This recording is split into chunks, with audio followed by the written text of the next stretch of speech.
Thanks very much, Nirali. So I'm just going to do quick introductions for everyone in the psychosocial group. Our first speaker is Carlos Sandy. He's a volunteer advocate representing the pediatric oncology branch at the National Cancer Institute as part of the St. Baldrick Stand Up to Cancer Dream Team initiative. And in his second day job, he advances the world of healthcare technology. And his last but most important hat, his dad hat. And with that, I will hand it off to Carlos.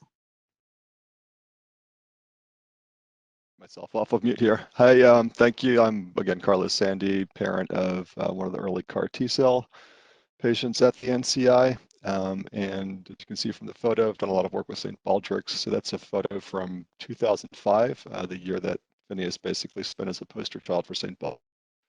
And it does, show a very happy, healthy, ridiculously attractive family, which we totally are. But it's not the complete picture. Next slide. What's missing from that picture is this kid. This is my daughter, Althea, who was an AML patient from 2006, early part of the year to later part of the year. She was diagnosed with M7, 16 months, made it about 2 years through, made it about 9 months through brutal treatment and a failed cord transplant. She's the one who really taught us how much quality of life and, other things you're willing to sacrifice to try to keep a kid alive. We asked her to endure a lot in her short time in treatment, but she did die anyway, just 2 months after her second birthday. And that was a pretty rough time to live, but if she had, we would have never met the next guy I'm going to introduce. And I can say that pretty definitively because it required a vasectomy reversal to even have the opportunity to meet him. Next slide. And this is what he looks like to the scientific community. He was patient number 10 on that first CAR-T trial, the pediatric trial at NCI. See on the chart, he was 5 years old at the time, suffering from primary refractory pre-B ALL. During the course of treatment, suffered a grade 3 cytokine release event. Shortly after infusion, he ended the trial MRD negative and went on to have a consolidative stem cell transplant 54 days after infusion. Next, please. And this is patient 10 before he even became a patient. So Phineas was 4.5 when he developed leukemia. About 6 years after his sister died. It was a huge blow for us. But also when we heard that it was ALL instead of AML, we really thought we were in the clear. I don't think his oncologist had ever seen a family celebrate an ALL diagnosis before, but we really were relieved at first. Next slide. But obviously, I'm talking to you guys today, so things did not go as well as we hoped. Phineas started off in high-risk classification for treatment because of a super high white count at diagnosis. And throughout the first month, it was predictably rough for a kid that age, and the steroids were no fun. He was dogged by persistent parvovirus infections, but things went from rough to really bad after induction when he still had about 2% MRD in his marrow.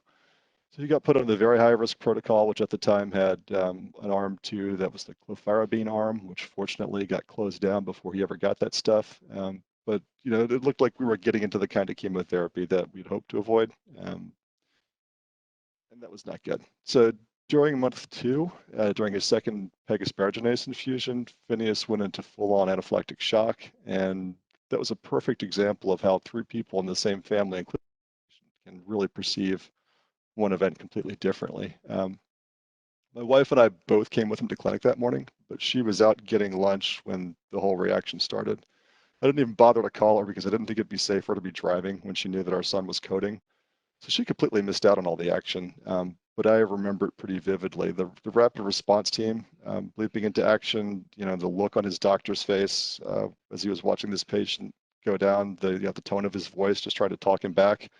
And the shock going from that moment of routine infusion in clinic, and then, once again, watching my child literally dying in front of me. When things started turning around there in the recovery room, I managed to look up from all the action. I noticed a security guard standing outside the procedure room and realized that guy was there to deal with me if I reacted to my son's death. And a few minutes after that intense situation and realization, my wife shows up with lunch in styrofoam containers, not having any idea what was going on. I'm soaked with adrenaline, Phineas is asleep, and all he remembered from the event was feeling itchy 1 minute and then waking up in a different room, totally happy. Next slide, please. Rest of frontline therapy was predictably awful. MRD after each month cycle was still around 2-3%. We started looking for some way to get this kid into remission. We knew he needed a transplant.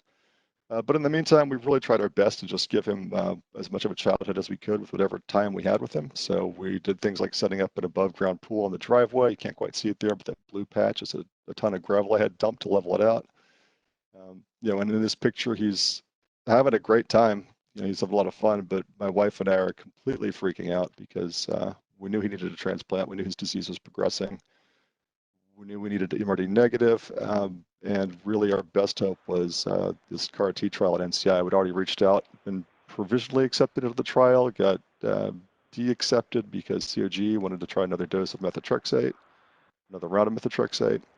But again, in this slide, we knew we had a slot, so we were getting ready to go to Bethesda the next month. Next slide, please. And once we got to Bethesda, there were, of course, more delays. I think he was just a bad metabolizer of a lot of chemotherapy. He had really high liver enzyme issues, even just on like a diluted maintenance chemo protocol. That cute little puppy backpack you see him wearing is something that we actually bought at Target in Bethesda to hold a battery-powered infusion pump and a bag of saline he was running around with for a week, trying to flush out all the stuff in his blood, which did work. And 2 weeks after we got to Bethesda, we got reaccepted for a third time into the trial and got started. Slide, please.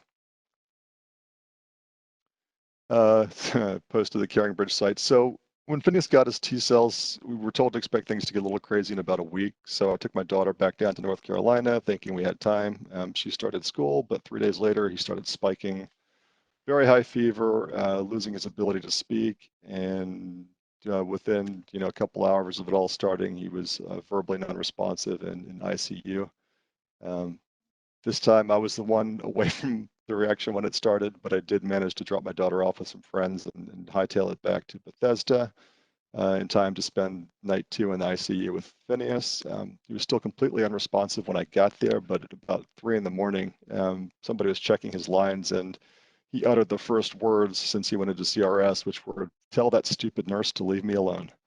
And he'd be okay. Next slide. This was him 3 days after the CRS event, and we were a little concerned because, when they did an MRI of his brain shortly after the peak of the cytokine storm, it was lit up completely in white. And just to kind of riff back on the last conversation, he did have some methotrexate toxicity prior to going into treatment.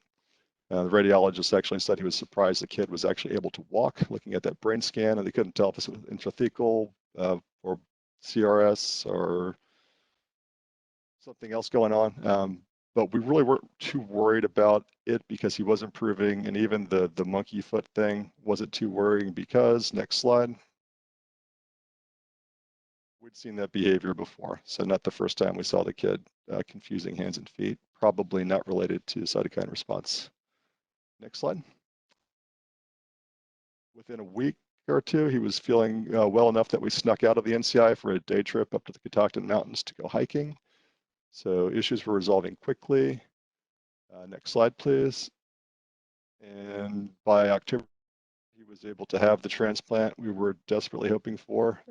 It was a completely PTSD-soaked process for my wife and I, because we'd been through that before with our daughter.